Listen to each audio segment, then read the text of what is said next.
അത്തോളി കൊങ്ങന്നൂർ മലയിൽ പള്ളിയുടെ കീഴിൽ പ്രവർത്തിക്കുന്ന നസ്രുൽ മസാക്കിൻ ചാരിറ്റബിൾ ട്രസ്റ്റ് മഹല്ല് നിവാസികൾക്ക് റംസാൻ ഭക്ഷ്യക്കിറ്റ് വിതരണം ചെയ്തു. മഹല്ല് president Sajid Koroth NMCT president Kuniyil ഹമീദിന് നൽകി ഉദ്ഘാടനം നിർവഹിച്ചു.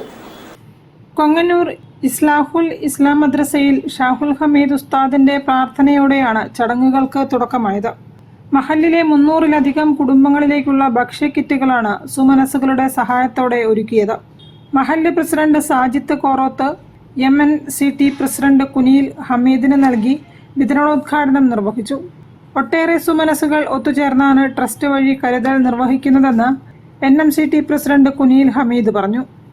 അതിലൊരു ജാതിയോ ഒരു മതമോ ഒരു രാഷ്ട്രീയമോ ഒന്നും കലർത്താതെ ആര് നമ്മളെ സമീപിക്കുന്നതോ അവർക്കൊക്കെ ചെറിയ ധനസഹായങ്ങൾ നൽകാൻ കമ്മിറ്റി, മഹല്ല് കമ്മിറ്റി, NMCT അതിന് ബാധ്യസ്ഥരാണ്.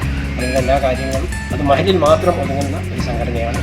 ആ മഹലിൽ മാത്രം പിരിവെടുത്തിട്ട് മഹല്ല് നിവാസികളായ പ്രവാസികളുടെ പിരിവിൻ്റെ ഇതുകൂടി ചേർത്തിട്ടാണ് നമ്മൾ ഇതിൻ്റെ പങ്കെടുക്കുന്നത്. ട്രസ്റ്റ് സെക്രട്ടറി ലത്തീഫ് കോറോത്ത്, മഹല്ല് committee general secretary Thariq Kuniyil, treasurer Navas Meyatharammal, trust treasurer Riyas Kalathil, PP Sharshad, Muhammad Koya Haji തുടങ്ങിയവർ സന്നിഹിതരായി. സഹജീവികളെ ചേർത്ത് പിടിക്കലാണ് റംസാൻ നൽകുന്ന സന്ദേശമെന്നും അതിന്റെ പ്രതീകമാണ് കിറ്റ് വിതരണമെന്നും സാജിദ് കോറോത്ത് പറഞ്ഞു. കഴിഞ്ഞ കുറേ വർഷങ്ങളായി വളരെ കൃത്യമായിട്ട് തന്നെ അതിൻ്റെ പ്രവർത്തനങ്ങൾ നടന്നു വരുന്നുണ്ട്. പാവപ്പെട്ട കിടപ്പ് രോഗികളെ സഹായിക്കുന്നുണ്ട്, സമാന റേഷൻ പദ്ധതി കൊടുക്കുന്നതിന് വേണ്ടി. അതുപോലെ തന്നെ നിരവധി കാര്യങ്ങൾ ഇതിലൂടെ ചെയ്യാൻ നമ്മുടെ NMCTയുടെ നേതാക്കന്മാർക്ക് സാധിച്ചിട്ടുണ്ട്.